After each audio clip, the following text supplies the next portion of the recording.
Diqqat, aholiga tezkor xabar. 1-iyuldan O'zbekistonda nimalar o'zgaradi?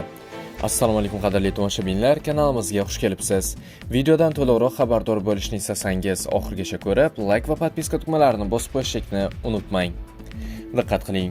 2026-yil 1-iyuldan boshlab O'zbekistonda qator yangi qonun va tartiblar kuchga kiradi. Ular ijtimoiy himoya, iqtisodiyot, uy-joy, sog'liqni saqlash va boshqa sohalarni qamrab oladi. Pensiya va nafaqalar 7% ga oshiriladi. 1-iyuldan pensiyalar, nafaqalar, bolalar nafaqasi hamda moddiy yordam to'lovlari 7% ga oshiriladi. Yoshga doir eng kam pensiya 983 ming so'm, nogironlik pensiyasining eng kam miqdori esa 1,83 million so'm etib belgilanadi. Pensiyani hisoblashning bazaviy miqdori 504 ming so'm bo'ladi. Nasldor buzoqlar uchun subsidiya beriladi.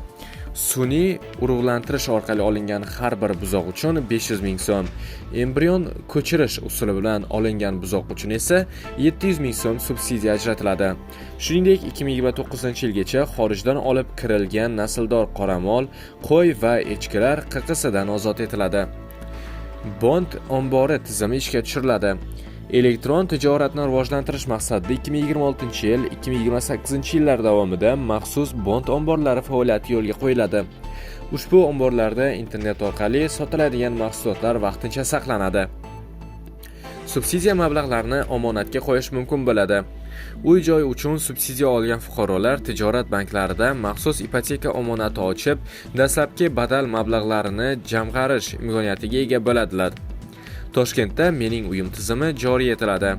Poytaxtdagi ko'p qavatli uylarni boshqarish bilan bog'liq bo'lgan barcha jarayonlar, yig'ilishlar, shartnomalar, hisobotlar va murojaatlar endilikda Mening uyim platformasi orqali amalga oshiriladi. Korrupsiya haqidagi xabar berganlar himoya qilinadi. Korrupsiya holatlari haqida xabar bergan fuqarolarga himoya orderi berish tartibi joriy etiladi. Bundan tashqari, korrupsiyaga qarshi kurashishda faol ishtirok etgan shaxslar maxsus ko'krak nishoni bilan taqdirlanadi. Bepul statsionar tibbiy yordam boshlanadi.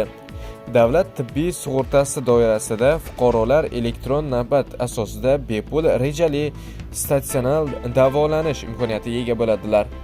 Kasallik va homiladorlik nafaqalari yangi tartibda to'lanadi. Ijtimoiy himoya jamg'armasi tomonidan homiladorlik va tug'ruq nafaqalari hamda bosqichma-bosqich vaqtincha mehnatga layoqatsizlik nafaqalari to'lab boriladi. Kvarplata qarzdorligiga elektr to'lovi cheklanadi. Ko'p qavatli uy egalari har oyning 15-sanasigacha majburiy to'lovlarni amalga oshirmasa, qarzdorlik bartaraf etilmaguncha elektr energiyasi uchun to'lov qilish imkoniyati cheklanadi. Xarid cheklari orqali avtomobil yutish imkoniyati.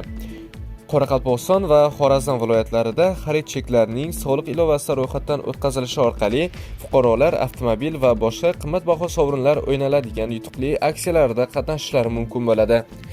Xulosa, 1-iyuldan kuchga kiradigan ushbu yangiliklar pensiya va nafaqalar oshirilishi, yangi subsidiyalar, sog'liqni saqlash, elektron xizmatlar hamda uy-joy boshqaruvi tizimidagi muhim o'zgarishlarni o'z ichiga oladi.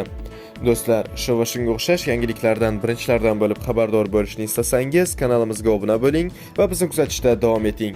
Xayr, salomat bo'ling.